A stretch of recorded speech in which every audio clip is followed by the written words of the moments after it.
So I'm going to give a talk this evening that I hope will be clearly delineated into three parts. One is sort of the historical roots of space physics, a lot of the work by my mentor, James Van Allen. And then I'll go into sort of a second phase of some of the things that have led us through understanding the Earth's radiation environment. And the third part of this will be showing some of the most recent results from one of our new missions for NASA that was originally called the Radiation Belt Storm Probes mission, but was renamed on the 9th of November in a formal ceremony to be the Van Allen probes. And so I'm going to show you some what I think are beautiful data from a LASP built instrument.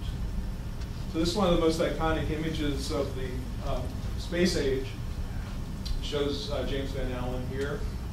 This object is the engineering model of the Explorer 1 spacecraft that was launched into space on the 31st of January, 1958. This is Wernher von Braun, the rocket scientist. And this is William Pickering, who was the director of the Jet Propulsion Laboratory. And these three people were able to get the US into space and onto the scientific map using the measurements from this spacecraft.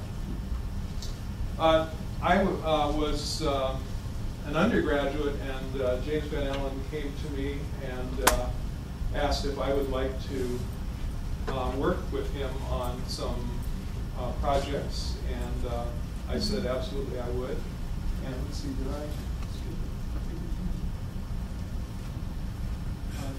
Okay, and so I was an undergraduate. He asked if I'd like to build an instrument that was going to go to the outer planets, and I said, yes, I would. That would be a great idea.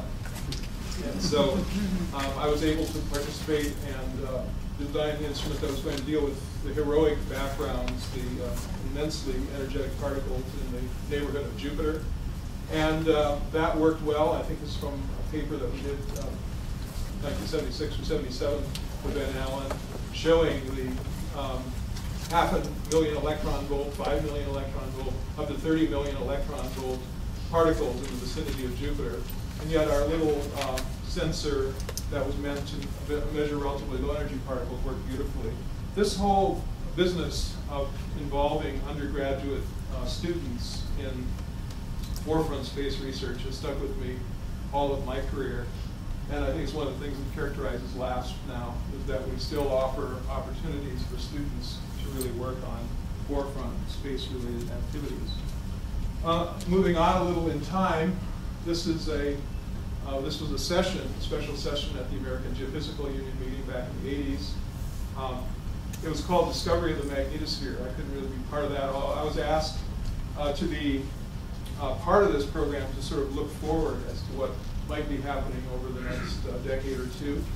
But this is some of the most distinguished, except for me, some of the most distinguished scientists in space physics. Jim Dungy, a very famous plasma physicist and discovery of the Dungy cycle in the magnetosphere.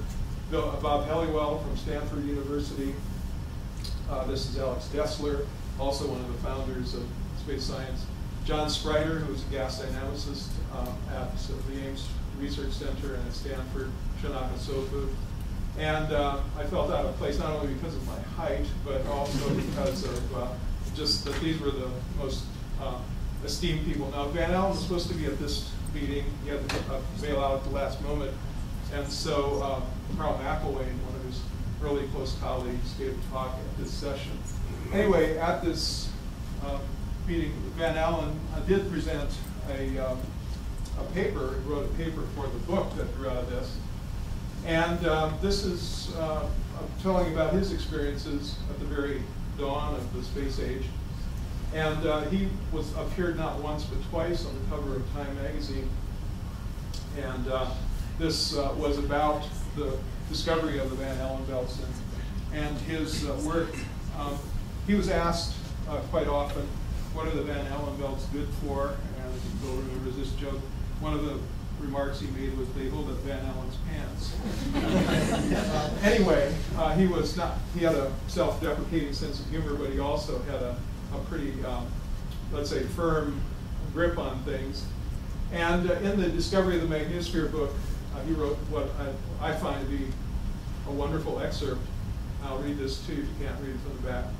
And this is him writing in the Discovery book. Following our 1 May report and news conference, we received many inquiries for further details. One that lingers in my memory is the following telephone conversation. Quote, "This is John Lear, science editor of the Saturday Review of Literature, calling from New York." Heavy emphasis on calling from New York. Then a long pause, waiting for me to recover from the thrill of hearing from such an important person in New York, no less. Actually, I did know who he was, and I'd often characterized him as the anti-science editor of the Saturday Review. He continued, "I read of your recent report of the discovery of radiation belts of the Earth, and I thought I would do a piece on this subject. What I found remarkable was that such important work has been done at a Midwestern State University." Heavy emphasis on Midwestern State University. Well, I don't think I responded with any actual profanity, but I did manage to convey a suggestion as to what he could do with his piece and hung up. The next day, the president of my university, Virgil M. Hancher, called me to report that Mr. Lear had called him to complain about my discourtesy. I then gave a brief explanation of my reaction, at the end of which Hancher replied, "I promised Lear that I would call you, and you may now consider I have done so. And by the way, Van, my congratulations. I never heard the matter again. It's great to have a boss like that." So this is one illustration of, as I say, both his fierce pride and his willingness, let's say, to tell it like it is. Now, fast forward to 2004. This was the celebration at the University of Iowa of Dr. Van Allen's 90th birthday. And this is a picture taken of his many, many students and colleagues and friends. Here's Dr. Van Allen, his wife Abby, and their son Peter. Peter will figure in a moment here, and a number of other people. And this is Tom Kermegis, who has been a great influence in my life, a student of Van Allen's. This is Ed Stone, who was my mentor subsequently at Caltech. And that's me, probably not wearing the same jacket. At any rate, I was asked at this event, I was delighted to be asked to give a talk, sort of a scientific and somewhat humorous talk, after dinner. And I did that, and interspersed with talking about space weather, I thought I'd put in a little bit of humor. So I did a David Letterman type top 10 reasons to worry about space weather disturbances. I won't show you all of those, but I will show you some of those, give you the flavor. Number 10, communication satellite disruptions prevent C-SPAN from showing Congress at work. No one notices. That's still very pertinent. Number 6, pipeline corrosion interrupts flow of Dick Cheney's retirement funds from Iraq. Number 5, solar particles caused George W. Bush to lose all judgment. Stars in a really bad TV movie called Solar Flare 2004. Number 3, increased atmospheric drag brings down Air Force One, leading to mission-accomplished aircraft carrier landing. And number 1 reason, astronauts go berserk in a zero-gravity pie-eating contest. Well, anyway, after the talk, and Peter Van Allen came up and said he'd enjoyed the talk. It wasn't all jokes, it was about space weather and stuff, but he said, you know, my dad's a very conservative Republican, and you're probably going to hear from him about this top 10 list. And I said, oh, really? And, well, sure enough, I got a very nice letter from Dr. Van Allen. And first, he starts out with the good stuff. He says, many thanks for your attendance at my 90th birthday party, especially for your informative and appropriate after dinner talk. And then talks about some of the work and very congratulatory. And then he ends up, P.S. Also, I enjoyed the lighter touches in your talk, including your top 10 letter mania. But some of your items may need a little work. So I think it's just a wonderful illustration of what he was like. Well, let's now start to talk about what he mentioned there, which is the application of our basic research to some of the scientific and societal issues. And I often use this slide to talk about the sort of two branches of space research. One is, by the way, for those who don't, this is the sun, this is the Earth. They're not to scale, they're not this close together, but other than that, it's a perfect picture. The scientific branch is one where we study the processes, the cosmic astrophysical processes, such as what drives the sun, what drives particle acceleration, and so forth. We try to understand regions around the planets called magnetospheres, compare the planets, try to apply that to more distant, remote cosmic systems. The other branch is a much more applied one, trying to understand how this space environment affects such things as humans traveling in space, satellite operations, power and communication systems, even climate change. And so there's always been this sort of dichotomy, and I think it's really wonderful when one can study both of these aspects. Now, in my studies of these kinds of things, for example, I went to work with Ed Stone, we would ask questions of what really makes energetic particles tick, how are they accelerated at high energies. Whether you're looking at the sun or whether you're looking at radio emissions from a planet like Jupiter, seeing very powerful emissions from near the planet and the magnetic field there, or looking at the Crab Nebula and X-rays or radio, or even at looking at extragalactic jets on vastly larger scales, all of these systems are really made visible because of energetic particles, mostly energetic electrons, in strong magnetic fields. So being able to have a local cosmic laboratory to study these processes is a wonderful, fascinating thing to do. Now, in my career, when I went from working with Stone to working at Los Alamos National Lab, I was given responsibility for particle sensor systems that were operating on Air Force and Department of Energy satellites. These were, semi-secret satellites, but we were able to convince the powers that be to really allow us to use these satellites for scientific purposes. As they note here, these operational spacecraft became immensely useful for studying such things as energization and understanding the relationship of high energy particles, in this case 200 to 300 kilovolt, 1,000 electron volt electrons up here, MEV relativistic electrons. And we use these data to good effect, studying how the energetic particles at different energies, again these relatively lower, relatively higher, were related to external forcing by the sun and the solar wind. And in this case, we had measurements from other sensors showing what the solar wind external to the magnetosphere was, and found quite intriguingly that the much higher energy particles were quite delayed compared to the lower energy ones. And so we really started to realize that having many measurements at many different points, even relatively simple measurements, was an immensely powerful way to study this connected system.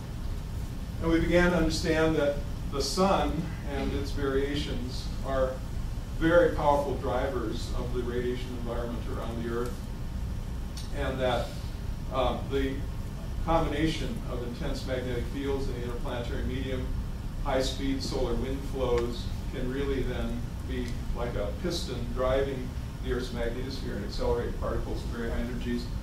We've been intrigued for decades, literally, about how this works and trying to understand it. And I'll come around to the point at the end of this talk that we now have the tools in place, I think, to really understand those kinds of things. So in many ways, it's great to close the loop back on understanding things that have puzzled us for decades. Now, about this time, along with these kind of practical applications, the term space weather started to float around. It's been refined, but basically what we mean by space weather is that the variable conditions on the sun throughout interplanetary space and the Earth's environment that can influence performance, reliability of spaceborne, ground-borne, ground-based technology. It can often endanger human life and health. It certainly can affect satellite operation, communication, all the things I was talking about before. So a National Space Weather Program has formed, a multi-agency program, and is now one of the important thrusts of the research agencies like NASA as well. At Los Alamos, we were often confronted with the challenge of continuing to do the operational work, but also trying to tailor instruments to these special space weather kind of needs. And so in this case, we were able to take a sensor with scintillators that were really meant to measure other things, bismuth germanate analyzer crystal, put a collimator on this and really turned it into a pretty interesting and pretty effective energetic electron detector called C, and we used that then to begin to analyze some of the operational problems that these various spacecraft were having. What's shown here, for example, is a long run of data, some 600 days worth of data, and the electron counting rate is shown here, the broken curve. The vertical arrows show times when the star tracker, the system that allows you to really orient and point the satellite, was disrupted due to some effect. And what we quickly discovered was that almost every one of these disruptions was associated with the presence of very high energy electrons. So we began to realize that these measurements made at several points throughout the Earth's magnetosphere with the operational satellites could be very useful for understanding what was causing satellite failures, even those different than the ones that the instruments were on. Here, for example, is another case in 1984 where, after a long enhancement of these very high energy electrons, there was a failure of the NOAA GOES 5 satellite. And again, we attributed this to a buildup of charge associated with these very high energy particles, these high energy electrons, and ultimately a discharge that caused failure within the spacecraft itself. As we began to make our results much more widely known, we, of course, came to a realization that space is crawling with operating satellites. This is an illustration of the vast number of just civilian spacecraft at the geostationary orbit where communication, weather satellites, and so forth reside. And many of these, not all, but many of them, have operational problems, and being able to bring the scientific data to bear was immensely useful. Right now it's estimated that there are more than $300 billion in space assets just in this one orbital regime. So when I went to the Los Alamos went to NASA's Goddard Space Flight Center, I was went there as lab chief in the late 80s, and the deputy director at NASA Goddard, Frank McDonald, who just passed away recently, asked me what I thought of small satellites. And I said, I think they're wonderful, we should do more of them. He said, great, well then you'll become the project scientist for a new program we call the Small Explorer Program at NASA.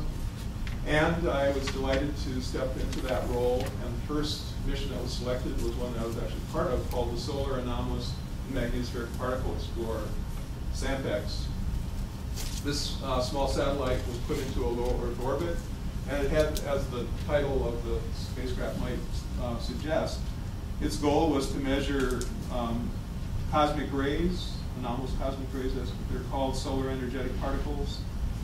Stop doing that. Also to measure the Earth's radiation belts, and to even measure the connection between the radiation environment above the atmosphere and the deeper layers of the Earth's atmosphere. You can see that from the back.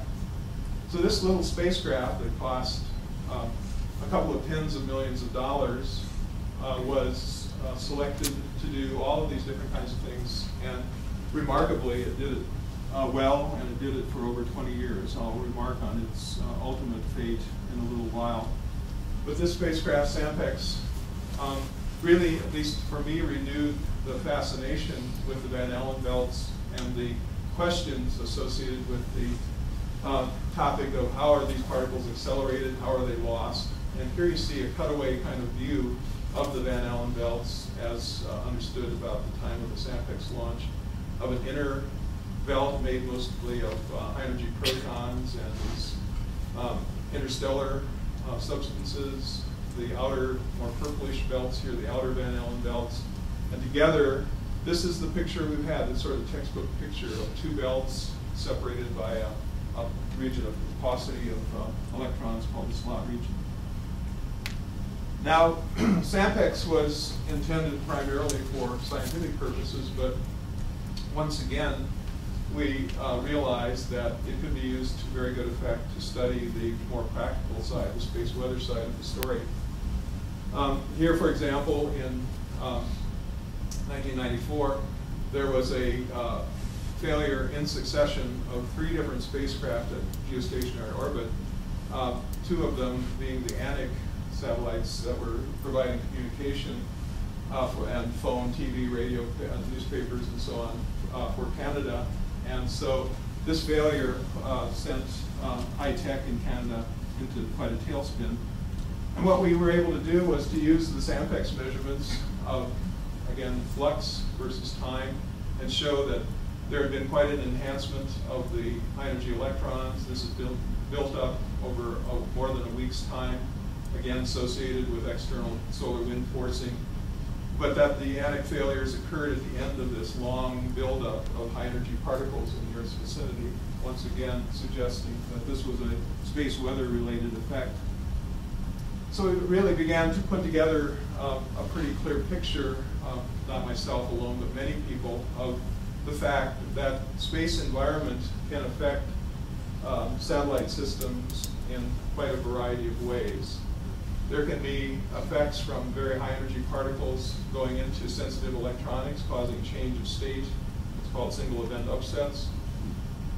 Another mechanism is this one associated with very high energy particles, high energy electrons, burying themselves in dielectric material, deep dielectric charging. Another phenomenon, somewhat lower energy, called surface charging. And the Van Allen belts were particularly associated with this high energy electron phenomenon. Just a sort of a quick schematic summary of what happens is that if you have an insulator buried somewhere deeply inside of the spacecraft, these very high energy electrons can move fairly easily even through the skin of the spacecraft, can bury themselves in insulating material.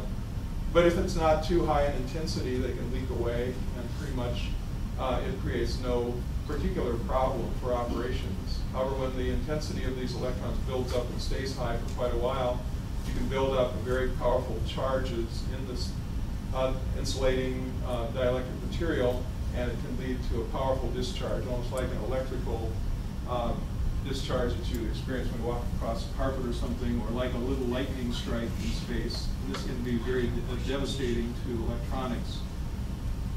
Now, we've seen many cases where, going back to this picture and this more three-dimensional picture, we've seen many cases where the high energy radiation in the radiation belts has caused problems. I want to talk to you about one particular one. And to do that, I'll just give you a sort of a long view of the variation of the radiation belts as seen by SAMPEX. So now imagine SAMPEX is flying around in nearly polar orbit. It's sampling all these different magnetic field lines, mapping out into different regions.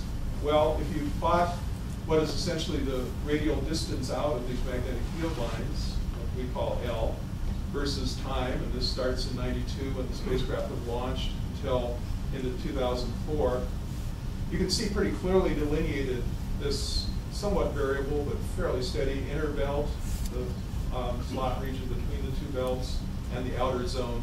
This outer zone is highly variable.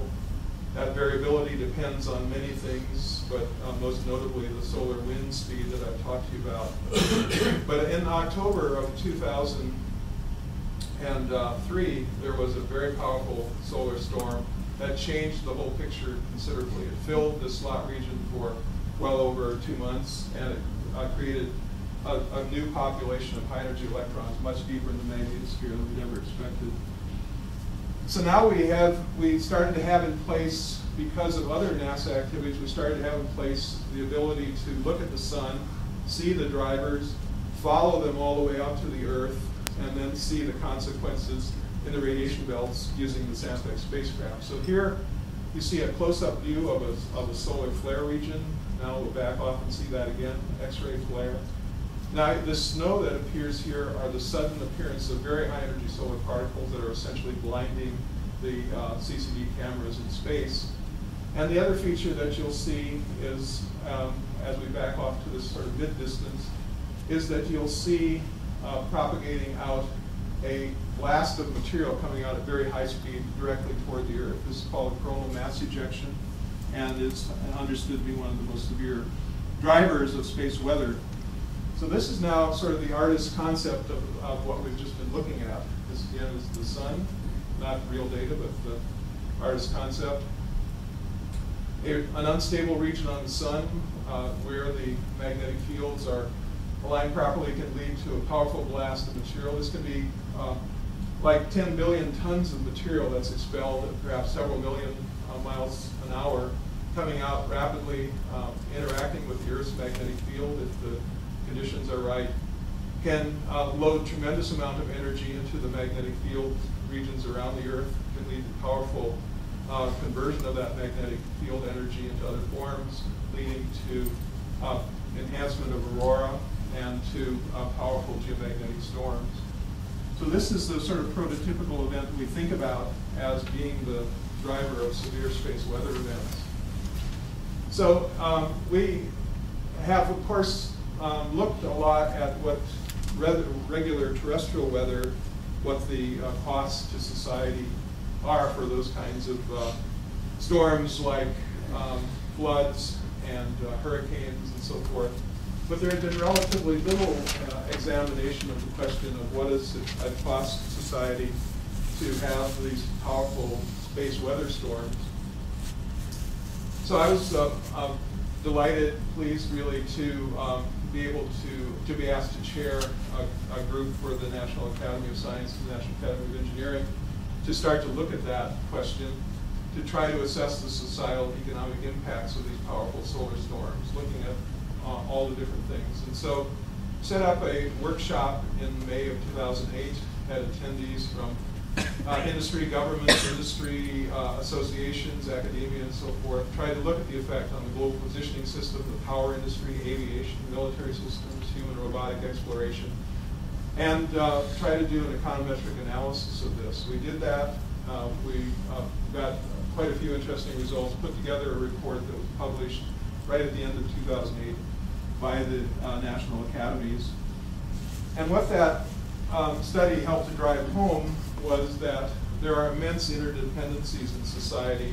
We, as a society, have built ourselves into a cyber-electric cocoon. We are dependent on power, communication, and so on within that cocoon, and they're all dependent on one another. And in particular, electric power is one of the cornerstone, probably the cornerstone technology upon which everything else is built. These arrows are meant to indicate some of this connectivity. But without electric power, you can't pump oil and gas, you can't have a reliable fuel supply, you can't have reliable transportation, lack of water, communication problems, banking and finance can collapse. All of these things are interrelated, and all of them can be affected on almost a global scale by these powerful solar storms. And looking at the most extreme of these, one of the outcomes of this report was to look at what could happen to the power grid if an event of huge scale, of the type that occurred in what's called the Carrington event, for those of you who know about that, in 1859, one of the largest solar disturbances ever observed, did occur, and that event led to powerful aurora over much of North America. The only technology of substance at that time that was affected by space weather was the telegraph, but that was severely disrupted at that time. But now if you fast forward 150 years to the present time, we have many, many more technologies that are susceptible to the effects of the powerful solar storms, and in particular the power grid could collapse. There could be loss of literally hundreds of extremely high voltage transformers, and these could cost trillions of dollars to replace, and it could take years, multiple years, to replace those. So this is the kind of thing that one worries about now, that in modern times, and if anyone wants to ask about. I think we dodged a bullet like this in in July of 2012, and I'd be happy to talk about that if we get a chance. However, let me continue with the story here. In this report, we showed an example. So we go back to the Halloween storms, the 2003 event I was showing some of the data for. And we just asked the question, how about spacecraft operational anomalies? How do they vary over time? This is one of the figures from the report. It just shows that there are fluctuations from year to year of events, significant operational problems or spacecraft failures. But this one Halloween storm caused a huge number of operational problems on spacecraft, and one severe storm can really make a bad day for all of our technologies. So we have now come a tremendous way. I would say the last decade or so has really been what we could call the solar observing decade for NASA, for our partners across the world. Understanding more about the sun, using these tools to observe and to peer inside the sun through helioseismology to understand more about how this central engine of the sun works. This region called the radiative zone, where it takes hundreds of thousands of years for a photon to make its way out to this region of the sun. And then the outer part, the convective zone, and understanding, as we now do, that the equatorial part of the sun rotates more rapidly, the polar regions more slowly. This is constantly swirling the plasmas, the charged particles within the sun, leading to powerful magnetic enhancements, magnetic field enhancements, giving rise to these kind of convective cells on a much smaller scale, giving rise to the magnetic localizations we call sunspots. And these are the regions that when they coagulate into powerful magnetic regions can lead to the powerful solar disturbances. These are no longer animations. These are now real data from spacecraft that are operating in space at the present time that are seeing these powerful prominences, expulsion of material, and the hot, gnarled regions of bright X-ray emission, and this powerful complex magnetic field. And all of this then, going back to what I was showing before, of these expulsions of massive amounts of material that under the right circumstances, directed in the right way, can severely affect the regions around the Earth and can cause the kind of powerful disturbances that we worry about, call severe space weather. And this is, I believe, SOHO data showing, again, the immense reconfiguration and powerful acceleration of particles associated with these active regions on the sun.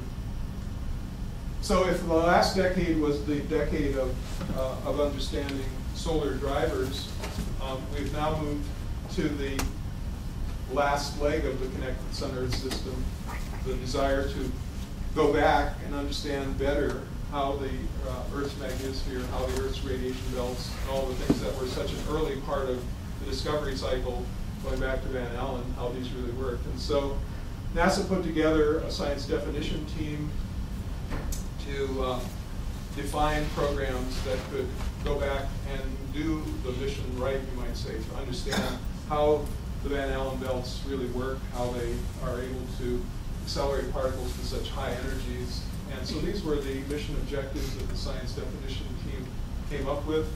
The mission was defined to be the radiation belt storm probes. The scientific and programmatic goals were part of a larger program called Living with a Star, the star being our sun. And we now on Earth living within that outer envelope of a very active magnetic star. And so we were delighted, I think in 2006 or so, to be selected as one of the lead teams to build an instrument for the radiation belt storm probes. There were to be 2 satellites, as you saw in the schematic diagram. They would be in essentially the same orbit, but trailing one another. And we had to build instruments that could survive this extremely hostile radiation environment and could still return good, high-quality data. We called our instrument REPT, Relativistic Electron-Proton Telescope, and we decided to use a stack of silicon solid-state detectors surrounded by heroic amounts of shielding to protect from penetrating radiation, to avoid being the victims of our own success, you might say. And then collimators. And this was truly a team effort. I don't know, there are probably many people in the audience who actively participated in one way or another, but it was just an outstanding group of engineers and managers here that worked with our science team to do this. We used the latest in silicon solid-state detector technology from Micron Semiconductor in Great Britain. They provided us we bought from them, the detectors that formed the stack of actual electron stopping, detecting capability. These were assembled in a very compact and effective way. These detectors are very immune to the effects of radiation, and they can make very fast, detailed measurements. And so we built up the silicon solid-state detector stack like this. We then used a simulation tool called Geont4 to study the shielding, how particles would interact with this kind of detector stack. Here you see the surrounding of the stack by a thick amount of tungsten and then more aluminum around the outside, putting this very effective collimator, the particles coming in through the collimator here. And then we, on the computer, blasted this from all directions with very high energy, in this case 10 million electron volt electrons, and really studied how are these electrons scattered, how are they stopped in the detector, and thought that we had a beautiful design, one that would work very, very effectively and would really make groundbreaking kind of measurements of this environment. We knew that we had to cope with an immense range of different intensities. What you see here is what we call an energy spectrum, or several energy spectra. This is the intensity. Think of this as the particle flux that might be incident on the detector. This is the energy range, ranging from 1 mega electron volts, 1 million electron volts, to well over 20 million electron volts. And our instrument was assigned to take this most challenging, this high energy part of the story, and to try to make measurements over this broad dynamic range. And so we knew that we had to do several things. We had to be able to cope with something like 8 orders of magnitude intensity variation, had to have an optimized size for these detectors. We had to be able to have the sensitivity to handle both high and low intensities throughout the orbit. We had to make sure that we didn't get saturated and hence have a lot of dead time in the detection system. We had to reduce the effects of lower energy particles possibly getting into the detector and causing problems masquerading as higher energy particles. We had to be able to reduce chance coincidence, so we had to have very fast timing in these things, and we had to reduce the effects of Bremsstrahl on X-rays generated in shielding. And we also had to be able to distinguish between different models of the radiation environment. Here we're looking, once again, at what's effectively intensity versus radial distance out from the Earth. We had to be able to, I won't go into the details of this, but the blue one is sort of one picture of how acceleration works in the Van Allen belts. The green is quite a different one, away from this sort of average conditions. And we had to make sure that we had enough accuracy in our measurements so that we could clearly delineate between these two different, very different kinds of acceleration mechanisms. And if the uncertainty became too large, it got all mushed out, and we wouldn't be able to know for sure. Well, we built 2 instruments here in the lab. These are the baby pictures. This is the REPT-A, REPT-B, and this is the engineering model, still available here for testing. We took these instruments to high energy particle accelerators. We analyzed the data. We came away more and more convinced that these were the best energetic particle instruments ever flown. That's me talking. But we're really very proud of the success that we had in building these units. These were the first to be integrated on the spacecraft, the first to be turned on. And on the 30th of August, we The spacecraft had been integrated by the Johns Hopkins Applied Physics Lab in Maryland, put on the top of an Atlas V rocket, and in a 4 a.m. launch, nighttime launch, this rocket blasted off. There had been a couple of false starts before, but this was a beautiful launch. And the Atlas V took the twin radiation belt storm probe satellites into space and put them, I might say, into a perfect orbit. This was a challenging ride, of course, to get them into precisely the right orbits, but they were deployed. The antennas started to be deployed. Now, we were supposed to turn on about 34 days after launch. We pushed, for reasons I'll mention in a second, we turned on 3 days after launch. And these are the orbits in this highly elliptical orbit, essentially a geostationary transfer orbit, flying through what we expected to be the kind of double Van Allen belt structure. And things were looking very good, and our instruments, Vaughn Hoxie, Susan Batiste, and others really got these turned on, and they worked right from the get-go. So why was I so interested in getting the satellites, the instruments rather, turned on so quickly? Well, if you go back to remember the little satellite SAMPEX that was launched in 1992, expectation had been that this might re-enter after just a few years' time, but it had soldiered on. It made it through the solar maximum of around 2000, but it was losing ground. It was losing altitude due to atmospheric drag, one form of space weather. And when we were just getting the radiation belt storm probe instruments integrated, we started to realize that we were rapidly losing ground now. The solar activity was picking up again. And it was predicted that SAMPEX was going to re-enter sometime in the fall of 2012. And I wanted to make sure that we got as much overlap between these beautiful low-altitude SAMPEX measurements and the radiation belt storm probes as possible. And so that's why we turned on when we did. And indeed, pretty much as predicted, SAMPEX re-entered on the 13th of November 2012. It took data until the last possible minute. We have beautiful data from it when it was down at about 200 miles altitude, and it was just in the last gasp, and it was still, it was a beautiful mission, one of the best missions NASA ever flew, in my opinion.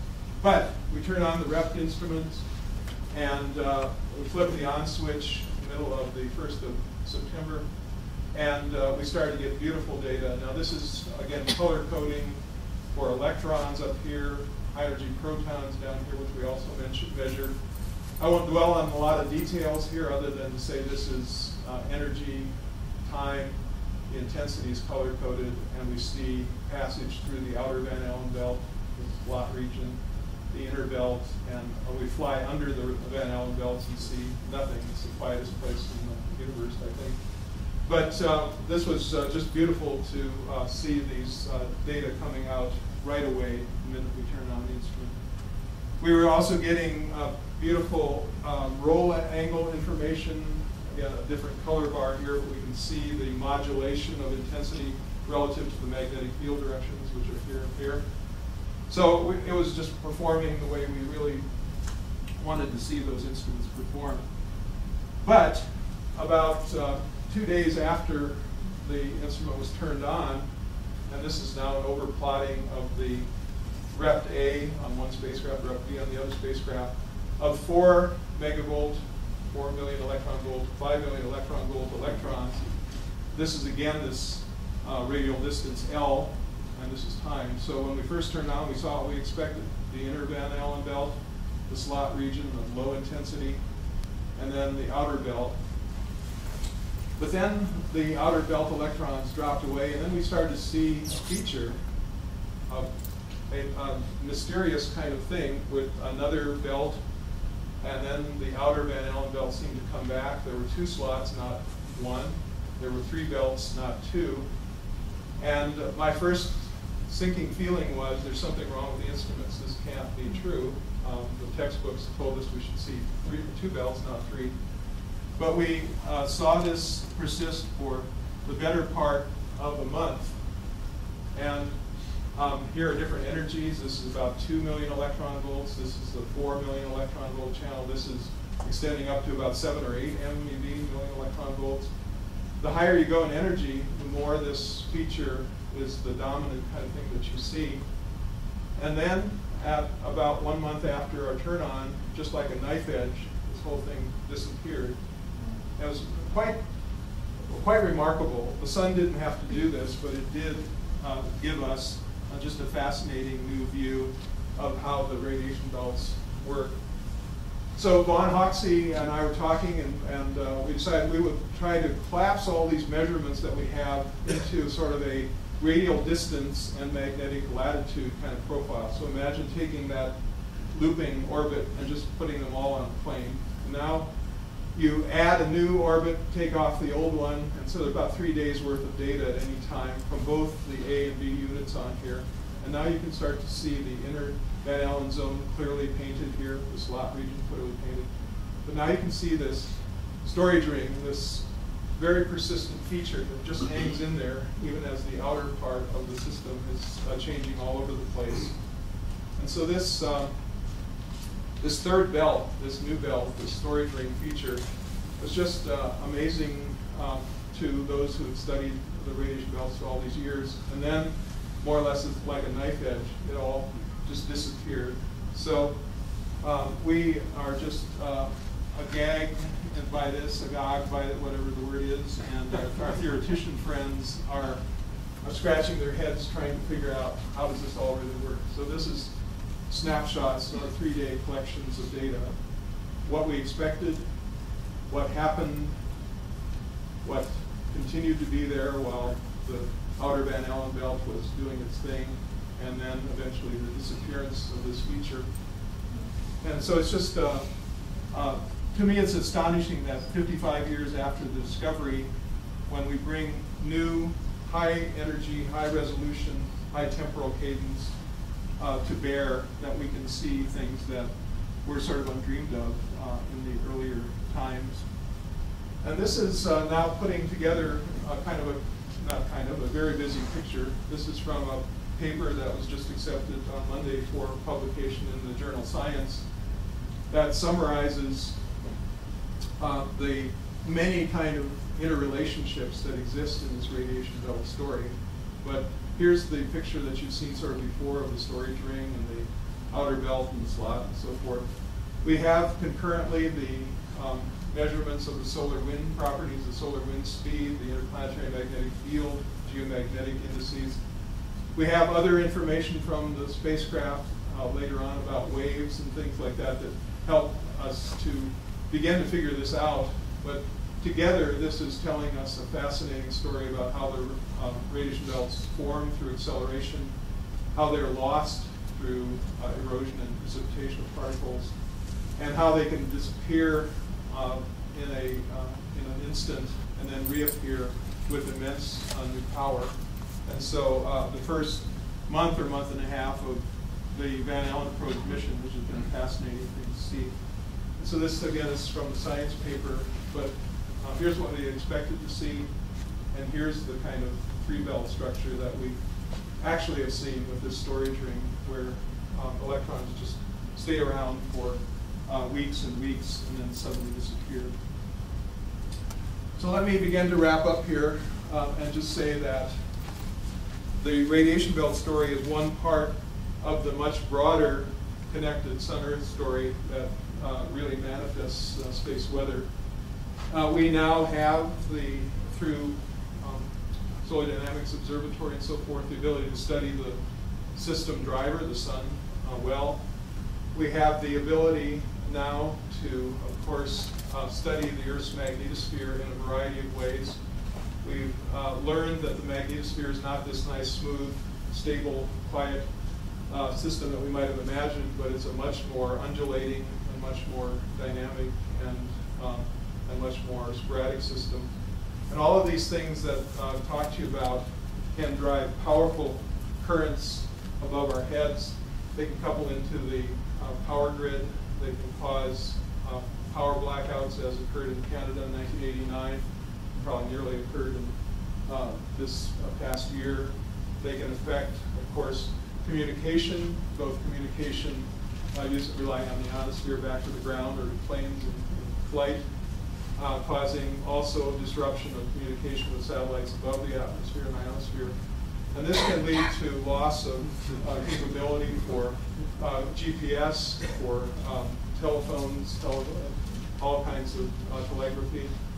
It can affect navigation, precision agriculture, all the things that we've come to take for granted. The effects can be on the entire constellation, as it can affect the entire global positioning system constellation. It can also affect, as I've talked about, the interior of spacecraft, can degrade power cells, and it can certainly affect and continues to affect such things as humans on board the space station.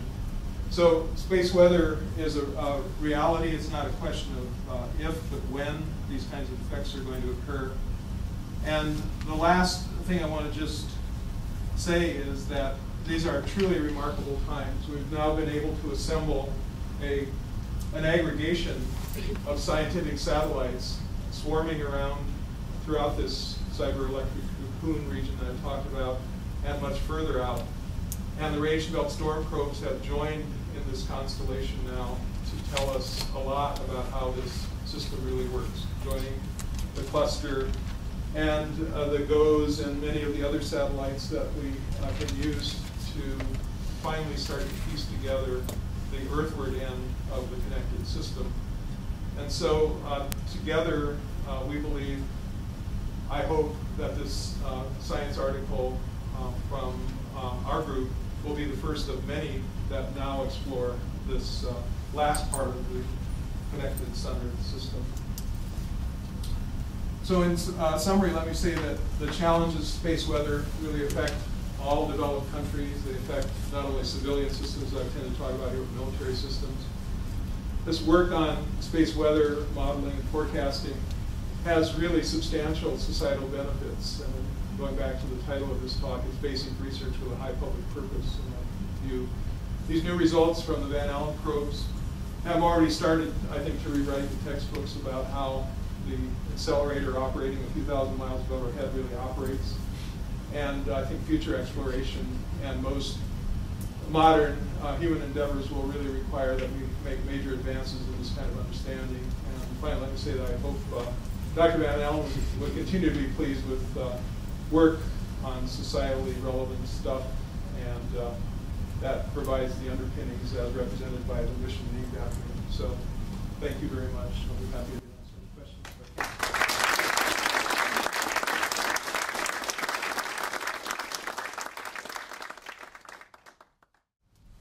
Yes. So this is a wonderful, I'm so glad that you have public lectures to explain in such interesting detail the work you're doing.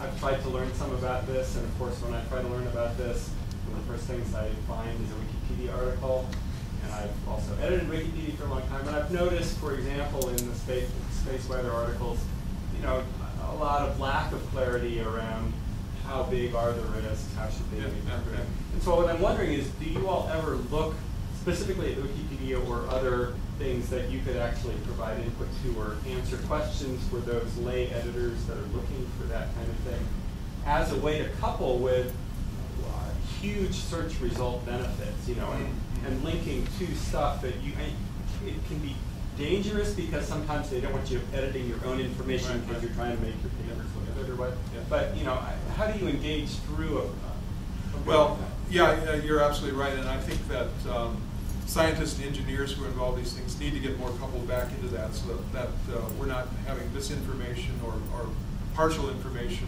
really informing people about something that's so important to their daily lives and so on. So I think it's probably true that most scientists don't spend enough time sort of looking at that and trying to assure that the information is up to date and, you know, current and accurate. And so I believe part of this rewriting textbooks is also rewriting the online information so that people are getting an accurate picture. I hope we'll do more of that. Yes? Can you give us some insight into why there are two belts that are differentiated with electrons in one and protons in the other? Yeah, that's a great question, and something I didn't highlight a lot, but it's sort of in green in one of the pictures there. It's called plasmasphere. There's a part of the Earth's atmosphere that extends out to a certain distance, much higher density of cold, relatively cold plasmas, low energy plasmas. And that's a great container for keeping waves in it of certain types. And so there are these different electromagnetic waves that propagate. Some of them like to be inside and are effectively generated inside this cold plasma container. And other very different waves are outside where there's much lower plasma density. And so much of what I'm talking about here for these highest energy particles are really controlled by the coldest plasmas. It's really an immense, like 6 or 7 orders of magnitude energy difference, but it's really the cold plasmas and the waves they support that really lead to this two-belt electron structure.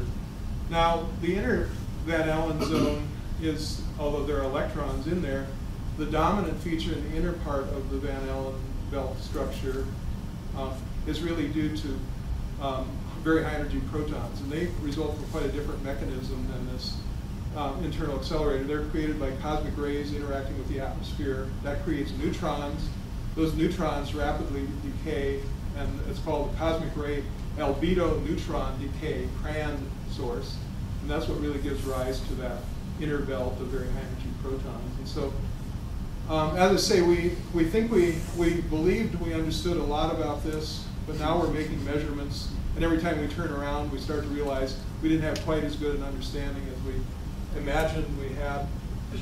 And this REPT instrument I'm bragging so much about is also making wonderful measurements up to about 200 million electron volts for the protons. And so we're going to, after we get through rewriting the electron textbook, we're going to rewrite the proton textbook as well. Any other questions?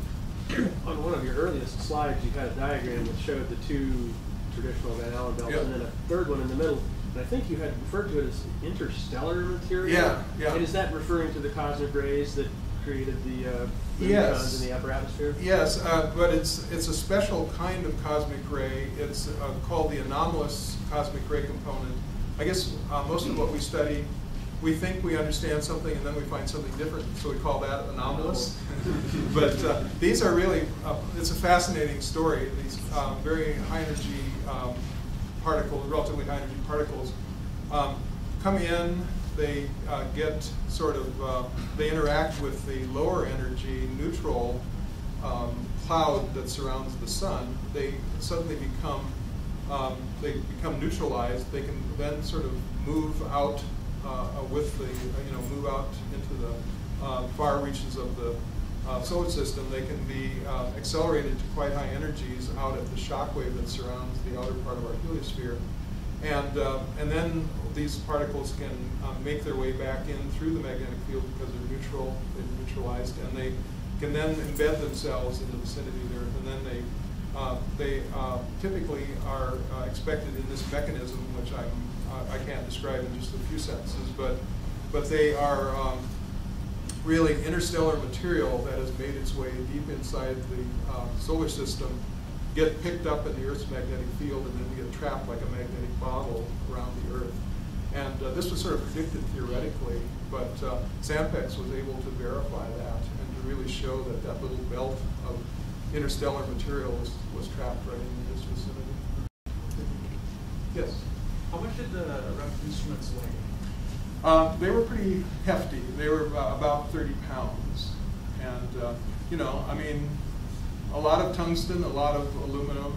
So when we take people on a tour down in the shop here, I always like to hand them, first I hand them the little magnesium box that we had around the masked instrument that went to Mercury, and it's like lifting air, And then I say, and here's another piece of metal we work with, and people usually almost drop it on the floor. But this very dense material, so we want to stop all these particles from coming inside.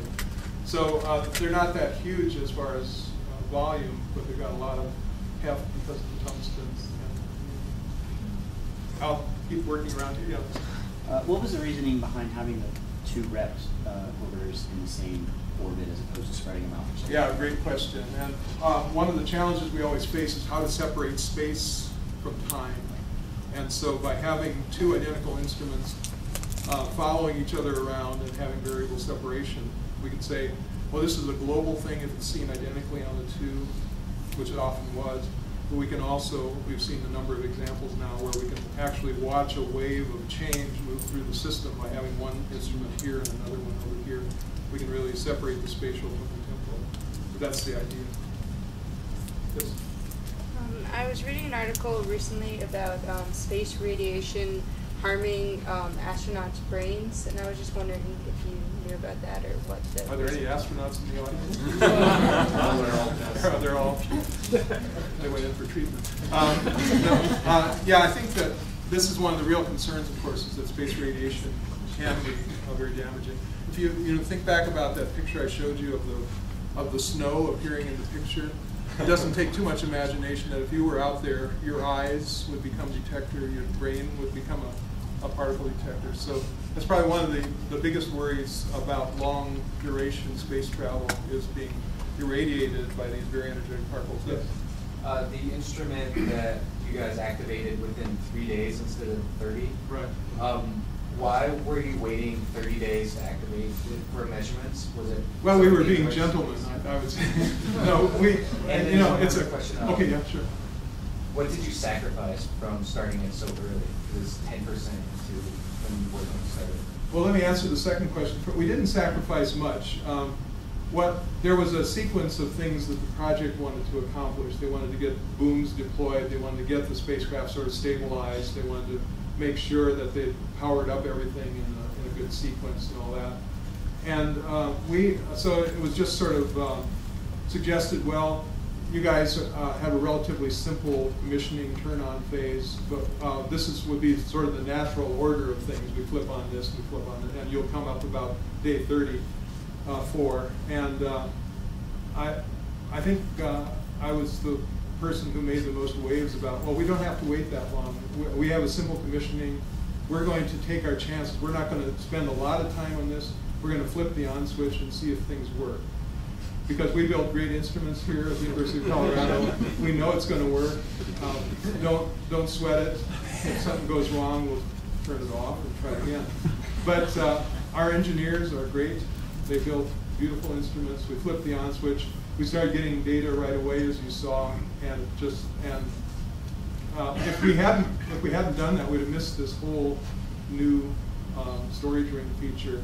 So my advice to anybody, any aspiring scientists, is don't wait, don't be courteous, push your agenda and go for it, because it may not happen. You may not get that chance again.